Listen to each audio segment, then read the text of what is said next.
Maka mulai masuk ke ruangan ini, di rumah Allah ini, perbaiki niat kita semuanya lillah karena Allah. Jadikan sebagai amal soleh. Kalau itu kita lakukan, perhatikan janji Allah. Quran dulu, tercantum di surah ke-16 An-Nahl ayat 97. Quran surah An-Nahl surah ke-16 ayat 97. Man 'amila shalihan min dzakarin aw untha wa huwa mu'minun falanuhyiyannahu hayatan thayyibah. Subhanallah. Siapa saja yang beramal saleh, melakukan satu amalan kebaikan karena Allah, baik lelaki ataupun perempuan, yang amalnya didasari karena iman kepada Allah Subhanahu wa taala, bukan karena yang lain. Perhatikan janji Allah, itu langsung menggunakan huruf fa, bukan waw, bukan thumma, tapi fa.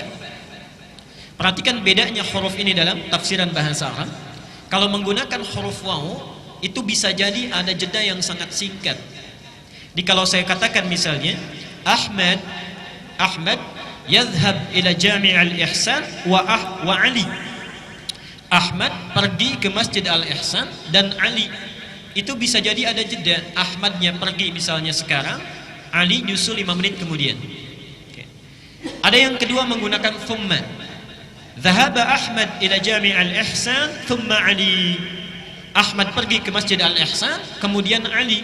Di sini jedanya agak panjang. Mungkin 1 jam kemudian, mungkin 2 jam kemudian.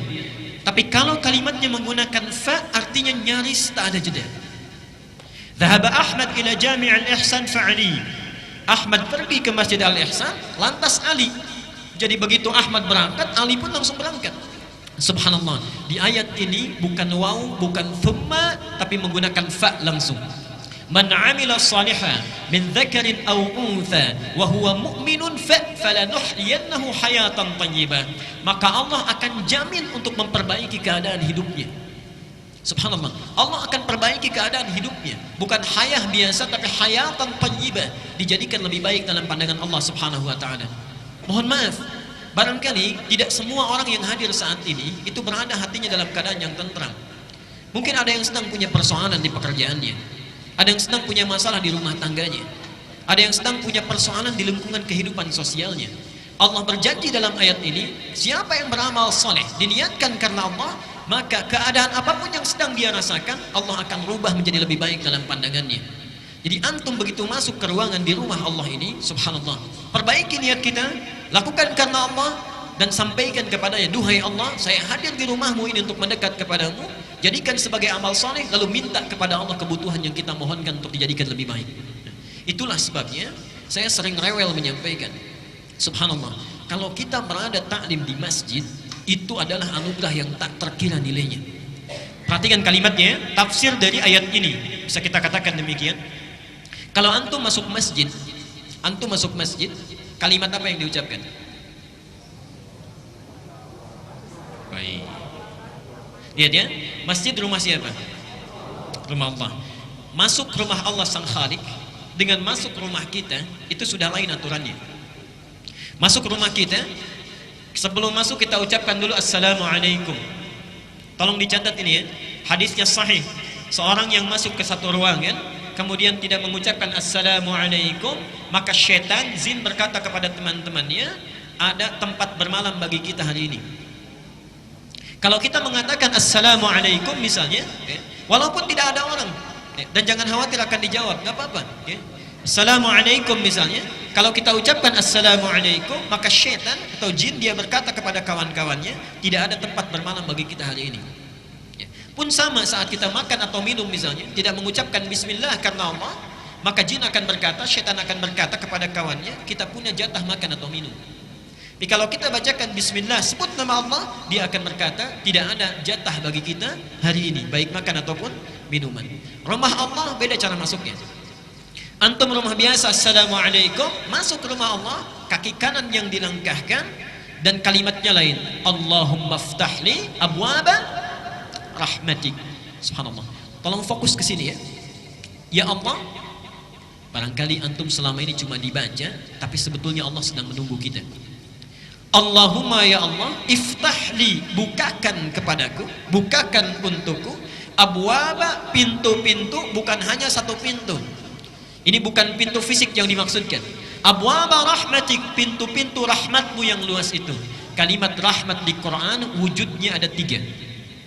1, rahmat itu bisa berarti solusi dan kasih sayang Allah yang diberikan bagi orang yang sedang punya masalah, punya persoalan. Itu ada dalilnya di Quran surah Al-Baqarah 155 sampai 157. Quran surah 2 Al-Baqarah ayat 155 sampai 157. Dan nanti keterangannya, tafsirnya ada di Quran surah At-Taubah surah 9 ayat yang ke-18. Perhatikan kalimat Qurannya, subhanallah, ini indah sekali. وَلَنَبْلُوَنَّكُمْ بِشَيْءٍ مِنَ الْخَوْفِ وَالْجُوعِ وَنَقْصٍ مِنَ الْأَمْوَالِ وَالْأَنْفُسِ وَالثَّمَرَاتِ وَبَشِّرِ الصَّابِرِينَ 155. Alladzina idza asabathum musibah qalu inna lillahi wa inna ilaihi raji'un 156. Sekarang lihat 157-nya. Ulaika alaihim salawatu min rabbihim wa rahmah wa ulaika humul muhtadun. Berhenti di sini. Mohon fokus ke sini, ke ayatnya. Kata Allah, dan siapapun yang hidup itu pasti kami akan uji kehidupannya dengan berbagai ujian yang bermacam-macam. Minal khauf, ada yang gelisah, khawatir, takut. Di antara kita juga pasti itu ada yang gelisah. Tidak mungkin orang hidup tidak gelisah. Gelisah kalau anak terlambat datang ke rumah. Gelisah kalau suami telat. Gelisah kalau istri belum pulang jam sekian dan sebagainya.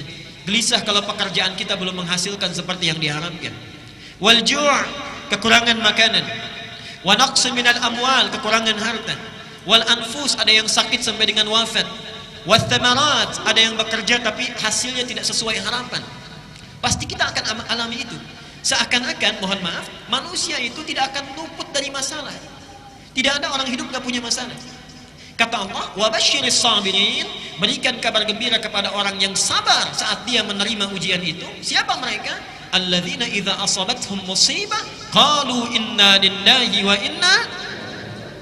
Perhatikan rumusnya. Kita qalu di sini bukan hanya berkata, bukan. Kata qaul itu juga bisa berarti meyakini. Meyakini dengan sangat yakin. Jadi kalau antum sedang punya masalah, rumus cepatnya jangan mengeluh. Mengeluh itu tidak menyelesaikan persoalan. Antum datang ke sini ada macet, terjebak lampu merah. Antum keluh kesah sana sini, memarahi lampu, itu tidak akan berubah, tetap merah. Kita menggerutu, situasi tidak akan berubah. Jalan yang pertama kita lakukan, qalu inna lillahi wa inna ilaihi raji'un. Subhanallah, alhamdulillah, Allah sudah mengatur ini. Memang ini jalannya yang harus saya lalui. Kalau seseorang mendekat kepada Allah, lahir ketenangan dalam jiwanya. Kalau dia sudah tenang, dekat dengan Allah, perhatikan 157-nya. Ulaika alaihim salawatu min rabbihim. 1. Orang-orang yang punya sikap seperti ini dipuji oleh Allah. Wa rahmah, kalau sudah dipuji diberikan rahmat. Apa bentuk rahmat itu? Wa ulaika humul muhtadun, diberikan solusi, petunjuk untuk menyelesaikan seluruh masalah-masalahnya. Subhanallah. Bapak Ibu sekalian, ketika antum masuk ke masjid, awas, di antara kita barangkali ada yang lupa. Dibuka pintunya, mengucapkan Allahumma ftahli abwaba rahmatik, bukakan pintu-pintu rahmatmu ya Allah. Ayat ini seakan-akan memberikan kesan Allah sedang menunggu kita punya persoalan apa. Diseakan-akan Allah ini di rumahnya ini sedang menunggu. Adakah di antara kita yang sedang gelisah hatinya? Adakah yang punya persoalan di pekerjaan dan hartanya? Adakah yang sedang sakit ingin meminta kesembuhan? Adakah yang sedang punya persoalan omsetnya barangkali tidak naik, stagnan, terus turun dan sebagainya? Antum masuk ke ruangan masjid, Allah sudah tunggu. Jadi kalau kita sudah berada di dalamnya, tunaikan salat 2 rakaat, duduk, sibukkan diri kita untuk meminta kepada Allah Subhanahu wa taala. Orang yang minta diberi nama dengan muhtadun, kalau sudah diberikan diberi nama dengan muhtadin. Lihat di surah At-Taubah ayat ke-18 tadi, tafsirnya. Innama ya'muru masajidallahi man amana billah wa aqama as-salah wa ata az-zakah wa lam yakhsha illallah fa asa ulaika ay yakunu minal muhtadin.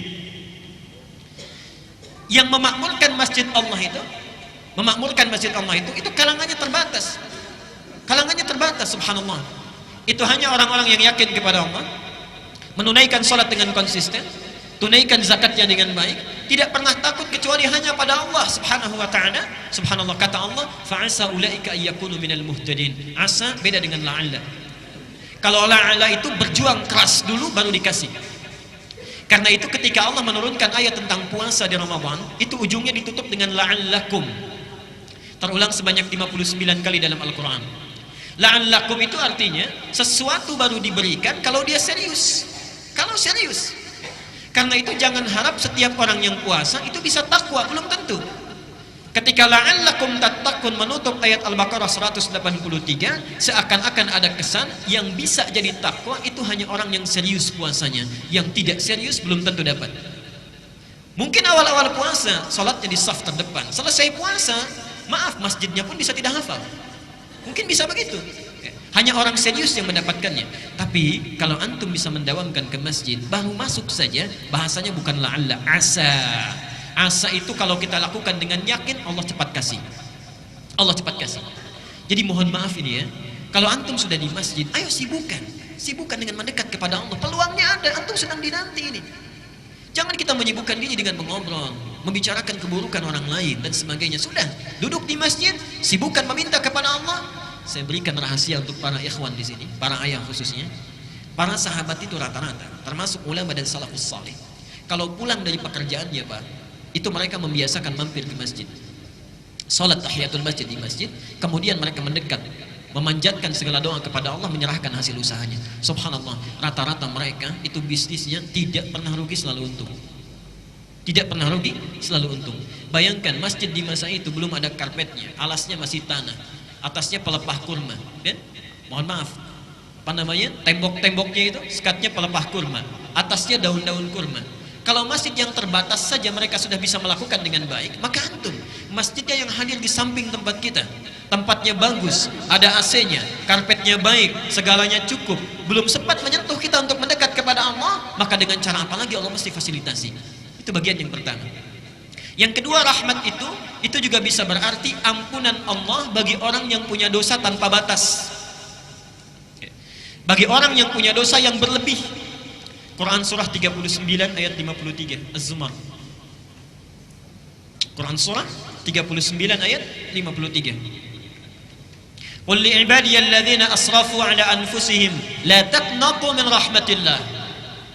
Katakan Muhammad kepada hamba-hambaku yang berbuat dosa dengan israf. Israf itu berlebihan. Jadi kalau ada orang minum 1 gelas, yang ini 8 gelas. Ini makan 1 piring, yang ini 4 piring. Ini belanja sesuai kebutuhan, ini setiap yang dilihat harus dibeli, kalau perlu ngutang. Itu israf namanya. Ada orang israf berbuat dosa.